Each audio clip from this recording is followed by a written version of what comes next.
Ahora, vamos a la Biblia. Vamos a la Biblia. Y vamos a estar en el libro de Juan. El libro de Juan. Nosotros hemos regresado a nuestra serie en Juan.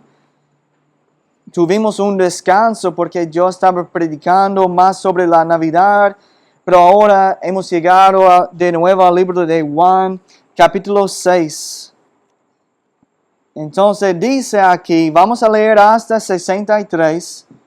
Comenzamos con versículo 60, Juan capítulo 6. Dice, al oírlas, muchos de sus discípulos dijeron, dura es esta palabra, ¿quién la puede oír? Sabiendo Jesús en sí mismo que sus discípulos murmuraban de esto, les dijo, ¿esto os ofende? Pues qué, si viereis al Hijo del Hombre subir a donde estaba primero. El Espíritu es el que da vida, la carne para nada aprovecha. Las palabras que yo os he hablado son Espíritu y son vida. Amén. Entonces, comenzamos de hablar aquí con versículo 63, donde dice, el Espíritu es el que da vida. Esto no se refiere al Espíritu Santo, sino a tu propio espíritu. Y sabemos porque siempre cuando la Biblia menciona al Espíritu Santo, el nombre se escribe con mayúscula y aquí está escrito sin mayúscula. Pero este versículo se refiere al Espíritu que está en el hombre. Ese Espíritu da vida. ¿Qué seríamos sin nuestro espíritu? ¿Qué hace que un cuerpo esté vivo? Un cuerpo sin espíritu, ni alma está muerto, ¿verdad? Entonces, es el espíritu, el alma, que hace que un cuerpo tiene la vida. Un cuerpo sin espíritu es solo una cáscara vacío. No hay nada ahí. Lo que da vida a tu cuerpo es tu espíritu. Amén. Dice, yo voy a volver a Génesis capítulo 2, versículo 7, que dice, entonces Jehová Dios formó al hombre del polvo de la tierra y sopló en su nariz aliento de vida y fue el hombre un ser viviente.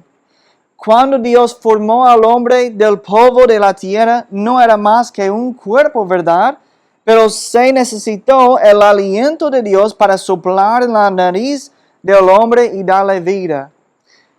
Eso es como que nosotros tenemos la vida en nosotros, porque tenemos espíritu y alma. La carne no te aprovecha, es el próximo lo que dice en el versículo de Juan 6, 63, la carne para nada aprovecha. Esto no se refiere a la carne que comes, sino a la carne de tu cuerpo. Esto se llama carne, ¿verdad? ¿Qué tenemos? La carne. Tu cuerpo sin alma está muerto. Tu alma es lo que da vida. Y Jesús quiso hacer una comparación porque la siguiente frase que les dice a quienes lo escuchan es que las palabras que Él habla son espíritu y son vida. Son espíritu y son vida. Lo que alimenta nuestra carne no hace nada por nuestro espíritu.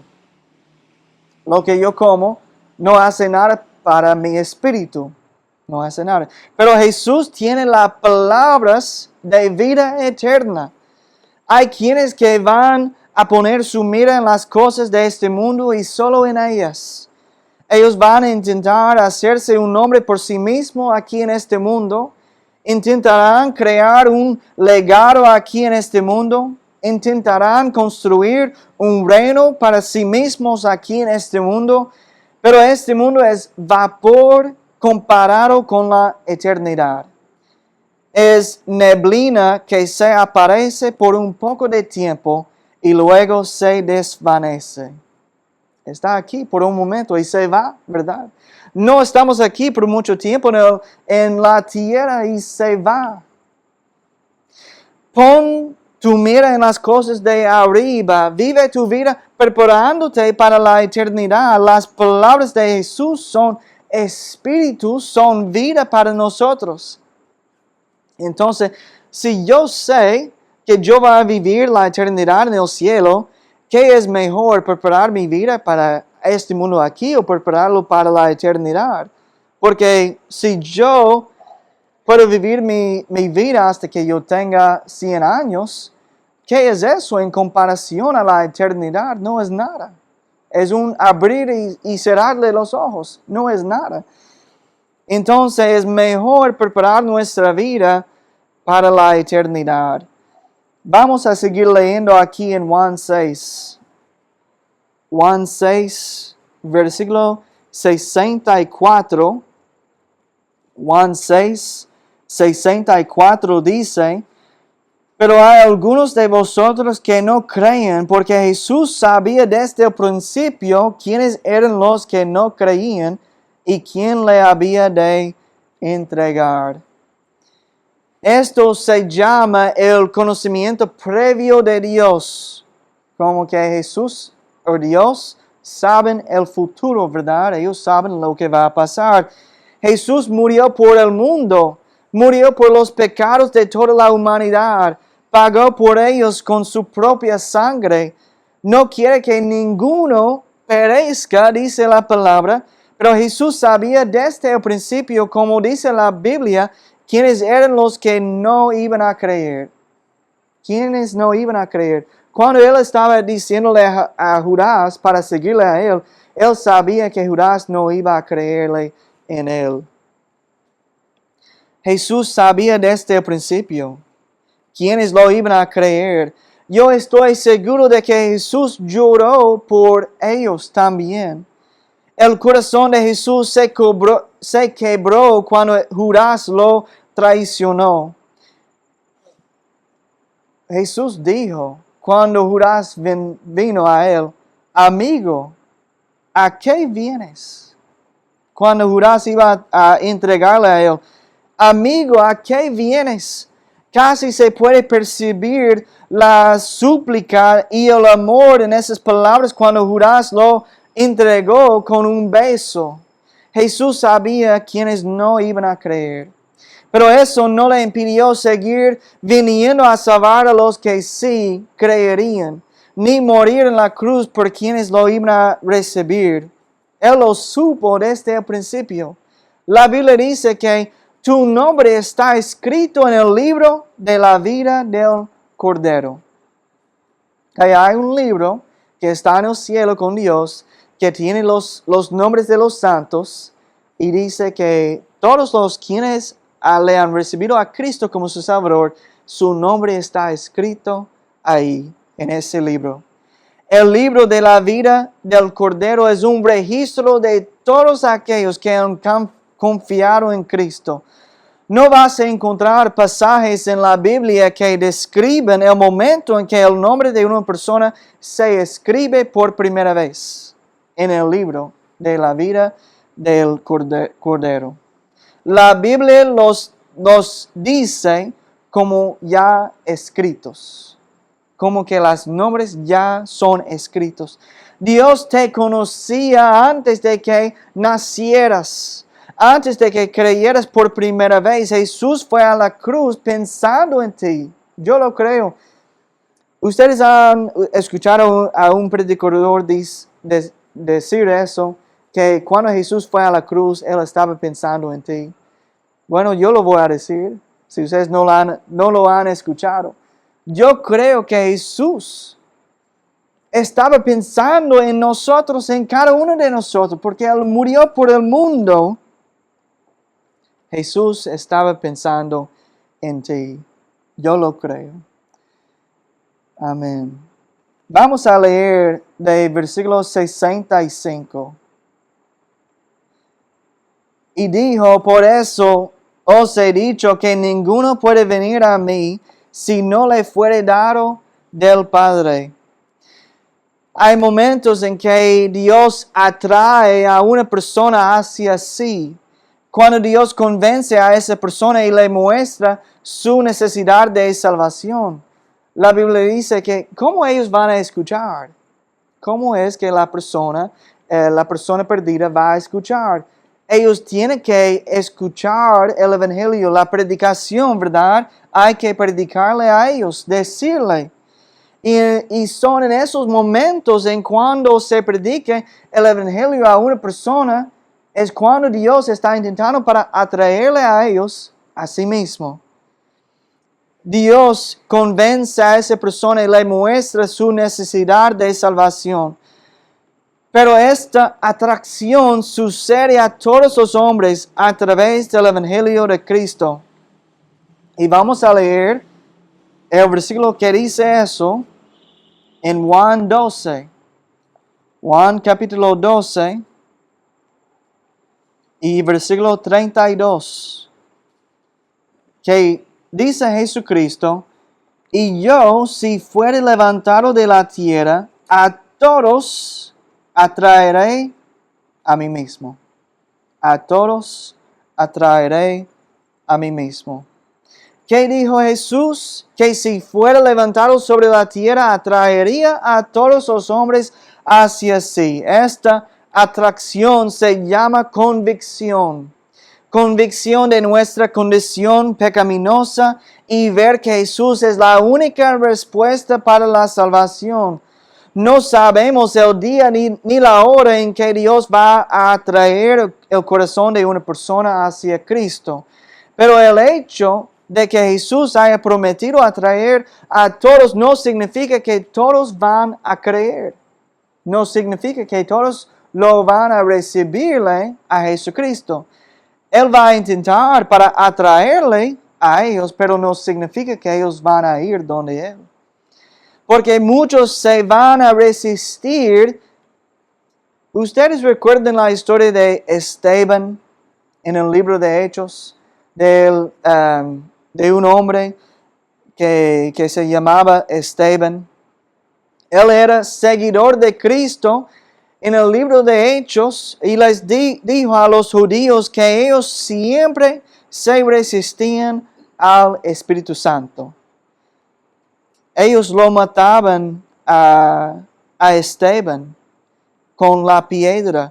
Mientras él estaba predicándole a ellos el Evangelio, ellos lo tiraron a él las piedras y él vio a Jesucristo en el cielo parado, dice la palabra, y Esteban lo contó a los judíos ahí, que él lo vio a Jesucristo ahí a la diestra del Padre, porque el cielo abrió para él en ese momento, y él lo vio. Y él dijo que siempre ellos resistían al Espíritu Santo. Es decir, cuando el Espíritu Santo hablaba, los atraía, pero ellos se resistían. Dios atrae, ¿verdad? El Espíritu Santo convence y cada hombre tiene la decisión de obedecer el Evangelio y creer o elegir no hacerlo.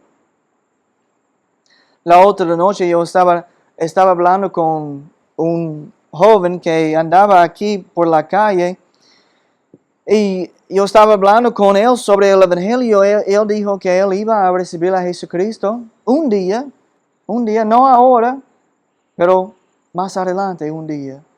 Y yo le dije a él, no espere, no estamos prometidos de mañana, no sabemos lo que va a pasar mañana, no espere, porque no sabemos cuándo Dios va a llevarnos de este mundo.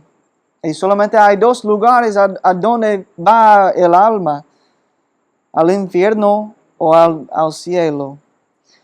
Amén. Vamos a leer de Mateo 12.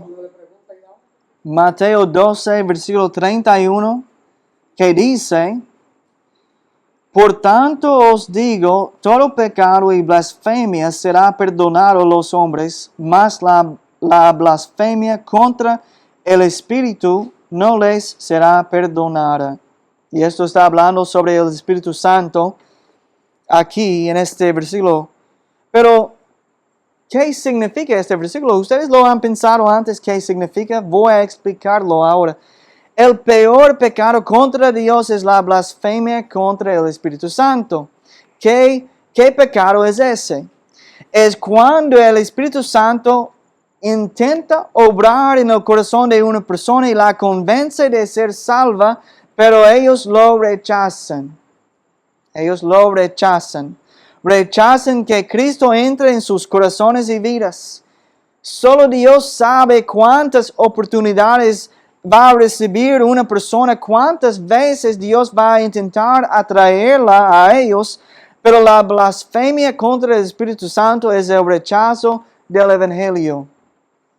Y es el pecado que cuando estamos frente a Dios, frente a su trono, y Dios dice que ustedes tuvieron o esa persona tuvo la oportunidad de recibir a Cristo, pero ellos dijeron, yo voy a esperar hasta que un día adelante, pero nunca llegó ese día. Y Dios estaba intentando para convencerlo a ellos, pero ellos lo rechazaron a Cristo. Pero Dios es misericordioso porque Él da más que una oportunidad a una persona. Él os da muchas oportunidades. Mira, tan misericordioso es Dios para dar una oportunidad tras otra a la persona para recibir a Cristo. Pero hay un momento en cuando Dios dice, ya, se acabaron las oportunidades.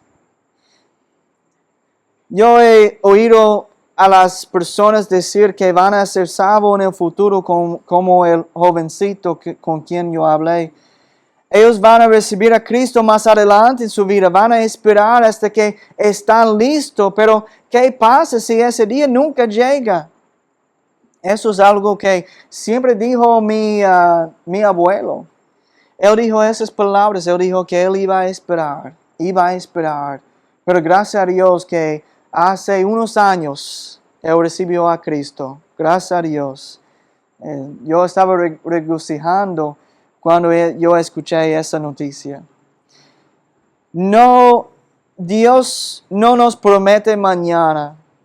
Dios no nos promete mañana. El camino al infierno está lleno de buenas intenciones. Está lleno de buenas intenciones. El camino al infierno, porque la persona dice, bueno, sí, yo tengo intenciones para hacer esto con el Señor. Yo tengo las intenciones para entregarle a Él mi vida. Pero ¿qué pasa si ese día nunca llega? Amén. Vamos a seguir leyendo de Juan 6. Juan 6, 66 dice, desde entonces muchos de sus discípulos volvieron atrás y ya no andaban con él. Y yo estaba hablando sobre ese versículo recientemente, en como que esto no está hablando sobre los 12, porque dice en versículo 67, dijo entonces Jesús a los 12. Entonces los 12, ellos todavía estaban ahí. Eso está hablando de otras personas quienes le estaban siguiendo a Jesucristo, que ellos volvieron atrás. Pero un discípulo es alguien que escucha la enseñanza, que quiere aprender de un maestro, es un discípulo. Pero dice que muchos volvieron atrás. Y vamos a leer de 2 capítulos adelante, de capítulo 8, Juan capítulo 8 y versículo 31. Juan 8, versículo 31, que dice, dijo entonces Jesús a los judíos que habían creído en él, si vosotros permaneciereis en mi palabra, seréis verdaderamente mis discípulos. Seréis verdaderamente mis discípulos. Si una persona no permanece en la palabra de Cristo, entonces según las palabras de Cristo, no es verdaderamente su discípulo. Para ser discípulo de Cristo hay que permanecer en su palabra. no es una manera de ganarse la salvación, pero sí creo que puede ser evidencia de nuestra salvación. Puede ser evidencia. Es la diferencia entre tener una fe viva y una fe muerta. Quienes seguían a Cristo se ofendieron con sus palabras y lo abandonaron, ya no lo seguían, ¿verdad? No lo seguían. Un discípulo es alguien que aprende y sigue. Todos los cristianos somos llamados discípulos de Cristo porque profesamos aprender y recibir sus enseñanzas. Y dice la palabra en Mateo, si quieren leer conmigo, yo sé que estamos yendo a muchos versículos, pero vamos a Mateo 28, versículo 19 hasta 20. Que Jesús nos ordenó a ser más discípulos, que yo soy discípulo, Jesús me enseñó para ser más discípulo, para enseñarle a ustedes, a los vecinos, que ellos vengan a la iglesia, que ellos escuchen también para ser discípulo de Cristo. Y así, si alguien profesa ser cristiano, también debe ser seguidor o discípulo de Cristo. Si seguimos en la palabra de Jesús, entonces somos verdaderamente su discípulo. Nadie me obliga a seguir a Cristo. Nadie me obliga a seguir a Cristo. Es una decisión que yo tomo para ser el discípulo de Cristo. Es algo que yo estoy haciendo con la libertad que yo tengo, que yo elijo seguirle a Cristo. Amén. Vamos a volver algunos capítulos atrás a Mateo 13. Y vamos a comenzar con versículo 3, Mateo 13, versículo 3, que dice: y les habló muchas cosas por parábolas, diciendo: he aquí, el sembrador salió a sembrar, y mientras sembraba, parte de la semilla cayó junto al camino, y vinieron las aves y la comieron. Parte cayó en pedregales, donde no había mucha tierra, y brotó pronto porque no tenía profundidad de tierra, pero salido el sol y se quemó, y porque no tenía raíz se secó. Y parte cayó entre espinos, y los espinos crecieron y la ahogaron. Pero parte cayó en buena tierra, y dio fruto, cuál a 100, cuál a 60, y cuál a 30 por uno. El que tiene oídos para oír, oiga. Ahora vamos al versículo 18, donde Jesús explica la parábola del sembrador. Dice, versículo 18, oíd pues vosotros la parábola del sembrador. Cuando alguno oye la palabra del reino y no la entiende, viene el malo y arrebata lo que fue sembrado en su corazón. Este es el que fue sembrado junto al camino. Y el que fue sembrado en pedregales,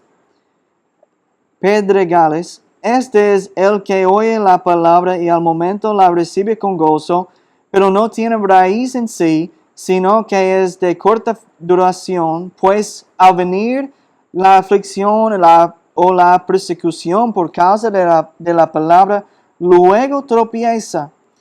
El que fue sembrado entre espinos, este es el que oye la palabra, pero el afán de este siglo y el engaño de las riquezas ahogan la palabra y se hace infructuosa. Mas el que fue sembrado en buena tierra, este es el que oye y entiende la palabra y da fruto y produce a 100, a 60 y a 30 por uno. Amén. Jesús nos advirtió que habría quienes iban a escuchar la palabra, que al principio estarían entusiasmados, comenzarían con fuego, con pasión por Dios, con celo por el Señor, pero algo sucede que los ofende, que los hace tropezar, Eso es lo que pasó con los quienes estaban siguiéndole a Jesucristo. Si ustedes recuerdan de la historia, ellos vieron el milagro de Jesús multiplicando el pan y los peces. Ellos lo vieron, ellos pensaban que querían ver más milagros de Cristo, lo siguieron a Él. Y Él dijo, ustedes solamente están aquí para ver este milagro de nuevo. Solamente están aquí porque escuchaban del milagro del pan. Y están aquí siguiéndole a Jesús por esa razón. Pero cuando Jesucristo dijo algo sobre que ellos tuvieron que creerle en Él, porque Él era el maná que cayó desde el cielo, ellos volvieron atrás. Volvieron atrás. Ellos querían ver milagro, pero ellos se ofendieron de lo que Jesucristo dijo. Entonces, las personas se emocionaron, los alegró cuando ellos escuchaban Jesucristo. Pero ¿qué pasa cuando no se vuelve a ver el milagro? ¿Qué pasa cuando llegan las tormentas y llueve? El domingo yo prediqué que nuestra fe es lo que hace a un cristiano resiliente, pero la razón por la que muchos dejan de seguir, la razón por la que muchos se alejan de Dios, la razón por la que muchos abandonan la iglesia es porque recibieron la palabra con alegría al principio, pero luego se ofenden. Yo iré con Jesús hasta aquí, pero si dejo de ver los milagros, regreso a casa. Si Jesús deja de darme pan, regreso a casa. Si mis oraciones no son contestadas como yo quiero, ya no soy su discípulo. Jesús dijo esto o enseñó aquello y me ofendió, así que me quedo en la casa. Dejaron a Jesús porque se ofendieron, ¿verdad? Los discípulos, dice la palabra, dejaron a Jesús porque se ofendieron. Así que lo abandonaron, lo dejaron de ser sus discípulos. Si permanecen en su palabra, son discípulos verdaderamente de Jesucristo. Cuando este versículo dice que muchos de sus discípulos volvieron atrás, no se refiere a los 12, y lo dice en el versículo 67, como yo estaba leyendo. Dijo entonces Jesús a los 12, ¿queréis acaso iros también ustedes? Así que los 12 permanecen, pero hubo otros que siguieron a Cristo que no eran de los 12 escogidos, pero aún así fueron llamados discípulos. Así como tú y yo podemos ser los discípulos, y la Biblia nos enseña que hagamos otros discípulos de Cristo. Pero, ¿qué pregunta? ¿Qué pregunta? Jesús quería saber sobre su compromiso de ellos. ¿Queréis acaso iros también vosotros? ¿Queréis iros también vosotros? ¿Qué pregunta fue? Él quería saber de su compromiso. ¿Hasta dónde estaban dispuestos a seguirlo a Él? ¿A dónde irían? ¿A dónde irían? Amén. Vamos a terminar aquí. ¿A dónde iríamos nosotros con Cristo? Bueno, yo quiero leer rápidamente de la respuesta de Pedro, porque es una contesta buena de lo que dijo Pedro. Le respondió Simón Pedro, Señor, ¿a quién iremos? Tú tienes palabras de vida eterna. ¿A quién iremos? Si nosotros no le seguimos a Cristo, ¿a quién iremos? No hay otro Dios para seguir. No hay otra palabra verdadera que podamos seguir. ¿A quién iremos?